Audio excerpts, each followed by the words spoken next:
Alors, Bezat Hashem, le Chok l'Israël ce matin, la Gemara de Psachim, la page 64b. Alors, je commence un peu au milieu de la page. Tanu Rabbanan, Me'olam lo nitma'ech Adam ba'azara. Jamais il y avait une histoire qu'une personne a été écrasée pendant Pessah dans la Hazara de Beth Amikdash. Il faut comprendre que Pessah, c'est des millions de personnes qui venaient. C'est peut-être des centaines de milliers qui venaient. Alors, il y avait une foule tellement grande que le gens, Chav Shalom, pouvaient s'écraser. Regardez qu'est-ce qui est arrivé à Méron. Regardez qu'est-ce qui est arrivé à Méron. Chav Shalom, des personnes qui se sont écrasées. Jamais, dans toute la foule qu'il y avait en Beth Amikdash, il y avait quelqu'un qui s'est écrasé. Sauf une fois. Une fois, Shinitma'ech bo zaken echad, vayu korim oto Pesach me'uchin. Be'emet, comment ça se fait que cette une fois c'est arrivé? C'est un miracle. Pourquoi ce jour-là n'est pas arrivé un miracle? Alors j'ai vu dans le Rama Mipano. Rama Mipano, c'était un grand kabbaliste qui ramenait il a un sefer qui s'appelle Sefer HaGilgulim. Il ramène les âmes réincarnées. Qui était qui? Dans le Tanakh, dans l'histoire juive, dans le Talmud. Il ramène que si vous regardez la Haftara, où c'est écrit là-bas qu'il y avait une famine en Israël, et le prophète Elisha, il dit au roi, t'en fais pas. Tu vas voir qu'ils vont vendre 10 kilos de blé pour $1. Ah, alors il y avait là-bas Sarah Otsar. Sarah Otsar, c'est le ministre des Finances. Alors il lui a dit, dis-moi, est-ce que tu crois que Dieu il va ouvrir le ciel? Qu'est-ce que tu racontes des histoires? Il lui a dit, ah, tu t'es moqué de Dieu maintenant? Tu dis que Dieu est pas capable? Tu sais quoi? Be'enecha tireh, tu vas l'avoir avec tes yeux, misham alotochal, tu pourras pas le manger toi. Il y avait une famine grave, les gens n'avaient pas quoi à manger. Vous savez qu'est-ce que les gens achetaient? La Gemara dit qu'est-ce que les gens achetaient? Les gens achetaient dans le chouk, ils achetaient la tête de l'âne. Le crâne de l'âne, ils l'ont acheté, ils n'avaient pas mangé. Les gens mangeaient des souris, des cafards. Il n'y avait pas. Les gens crevaient de faim. C'était une famine grave. Alors l'autre, il lui dit, quoi, tu crois que Dieu il va ouvrir le ciel? Il dit, tu vas voir. Parce que Elisha, c'est un prophète. Elisha, Navi, c'est un prophète. Alors, il te dit exactement qu'est-ce que Dieu, là, c'est exactement qu'est-ce qui est arrivé. La Haftara, c'est Parashat Metzora. Va'arba'a anashim metzoraim. Il y avait 4 lépreux. Ce qui étaient les lépreux? Gehazi et ses 3 enfants, qui ont été maudits par Elisha. Pourquoi ils ont été maudits par Elisha? Parce que il y avait le Sar Tzava chez Aram, qui était ennemi d'Israël. Il a eu la lèpre. Le roi de Aram, il lui a dit, va en Israël, je vais te donner une lettre, va en Israël, va voir Elisha Hannavi, il va te guérir. Quand il est venu, il dit, qu'est-ce que tu veux de moi? Pourquoi tu es venu chez moi? Il dit, écoute, voilà la lèpre. Il dit, oh, ne rentre pas chez moi à la maison. Reste dehors. Ne rentre pas, tu es impur. L'autre, il s'est énervé. Quoi, tu me dis ça? Moi, tu sais pas qui je suis. Moi, je suis Sar Tzeva Aram. Il est parti. Alors, les gens qui l'ont entouré, qui sont venus avec lui, disent, mais dis-moi, pourquoi cet orgueil? Il peut te guérir. Baisse la tête un peu. Baisse la tête. Alors il a baissé la tête, il est venu, il dit, excusez-moi, voilà, j'ai un problème, voilà la lèpre. Il lui a dit, va dans le Jourdain, trompe-toi 7 fois.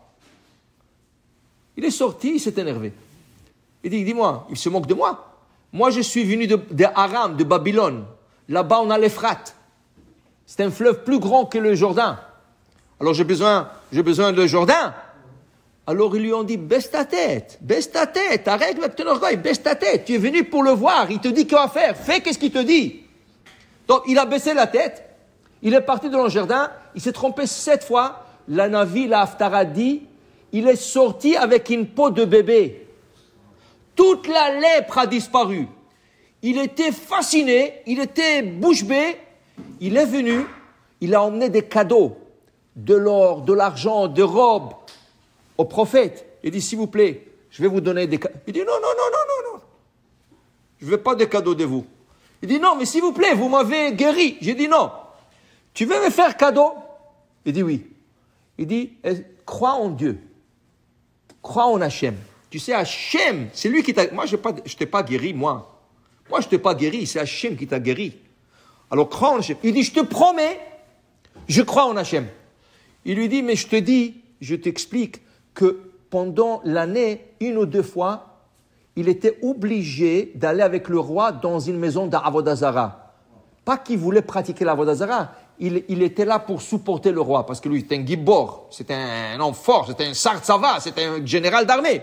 Il dit, je te promets, à part ce 1 ou 2 fois, je crois en Hachem. Il dit, Mshib Halk, va-t'en. Il est parti. Les serviteurs d'Elisha,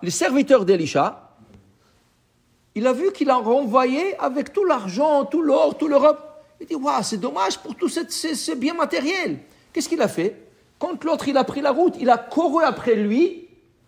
Il dit, vous savez, mon maître, Elisha, il vient de recevoir de nouveaux prophètes et ils ont besoin de robes, ils ont besoin d'argent pour... Il dit, bien sûr, je l'emmenais pour lui, c'est pour lui. Donc, prends tout, tiens. Mais pour qui il a pris pour soi-même. Okay?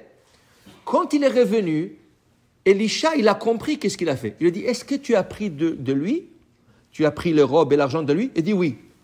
Il dit, il a maudit que la tsara'at, que la lèpre qui était sur Elisha se colle sur lui. Que la tsara'at qui était sur le Sar Tseva Aram se colle sur lui. Et Gehazi et ses 3 enfants sont devenus lépreux. Et là, il a maudit comme ça. Et lui, il ne pouvait pas rentrer. Gehazi ne pouvait plus rentrer dans la ville, il était lépreux. Il est tamé. Il tournait. Où il est tombé? Il est tombé à Aram. Et voilà, il rentre dans la ville. Et la ville est vide. Il n'y a pas de gens. Il n'y a personne dans la ville. Et qu'est-ce qu'il voit? Sur le feu, il y avait encore des marmites qui sont en train de bouillir avec du manger. Il dit, c'est pas possible. Qu'est-ce qui se passe? Qu'est-ce qui est arrivé? Dieu a fait un vent qui est sorti, qui soufflait fort. Et eux, ils croyaient qu'Israël, comme ils étaient des ennemis, ils seront venus les attaquer. Israël, ils sont venus les attaquer. Ils ont tout laissé, ils sont partis. Gehazi est rentré avec ses 3 enfants dans toutes les tentes. Il mangeait, il ramassait de l'or, de l'argent. Il sortait de la ville, il cachait l'or et l'argent et il ramassait. Il me dit, mais il y a tellement. Combien on peut prendre? Mais en Israël, ils crèvent de faim. Ils sont venus en Israël, ils ont annoncé au roi, ils ont dit, écoute, le gens, Aram, la ville est vide. Il y a de l'or, de l'argent à manger, tout ce que tu veux. Alors le roi a dit, mais peut-être c'est un plan. Ils veulent qu'on rentre là-bas, ils nous attaquent. Alors il a envoyé 5 messagers. Il dit, non, c'est vrai. Am Israël, ils ont tous couru là-bas. Et le ministre des Finances, il a couru en premier là-bas. Et il a vu la quantité de blé, de l'orge, du manger, des fruits, des légumes, des chamorim, soussim, tout ce que tu veux. Il a dit, waouh, maintenant on va s'enrichir. Qu'est-ce qui est arrivé? Les gens, quand ils ont couru, lui, il était à la porte de Aram, de la ville de Aram, ils l'ont écrasé, il est mort. Parce que le Navi lui a dit, tu ne crois pas dans la parole d'Hachem? Tu vas le voir, Misham malotochal. Tu ne pourras pas manger, tu ne pourras pas profiter. Parce que tu as douté la parole d'Hachem. Okay? Dit le Rama Mipano, il est retourné Begilgoul, ce sar, le ministre des Finances, il est retourné Begilgoul dans le Pessah. Et les gens, quand ils sont venus dans le Pessah, ils l'ont écrasé. Comme ils l'ont écrasé là-bas à Aram, ils l'ont écrasé, c'était son tikkun. Cette fois, il a été écrasé dans Beth Amikdash. C'était le seul Pessah où il y avait quelqu'un qui s'est fait écraser par une foule. Et rien que pour vous dire, la quantité, la masse de gens qu'il y avait, dit la Gemara, Pa'am echad bikesh Agrippas hamelech liten enav b'ochlesei Israël, le roi Agrippas, qui est roi grec, il voulait compter les Juifs, recenser les Juifs, il voulait savoir combien de Juifs il y avait. Alors qu'est-ce qu'il a fait? Il est parti, il a envoyé quelqu'un, le Pessah à Beth Amikdash, et ils ont compté le sacrifice de Pessah. Qu'est-ce qu'ils ont trouvé? 1 200 000 agneaux qui ont été engorgés dans une journée. 1 200 000 agneaux. Dit la Gemara, mais Korban Pessah, ça ne se mange pas par une personne.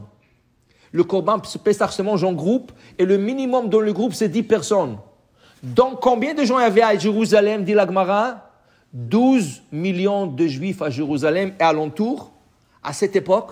Dit la Gemara, Chutz, à part ceux qui étaient tamés, qui ne pouvaient pas venir ce jour-là, sauf ceux qui étaient loin d'Israël, qui ne pouvaient pas venir. Combien de millions ils étaient? Combien de millions ils étaient? Alors, tu comprends le miracle? Si 1 200 000 personnes, ils sont venus au Beth Amikdash.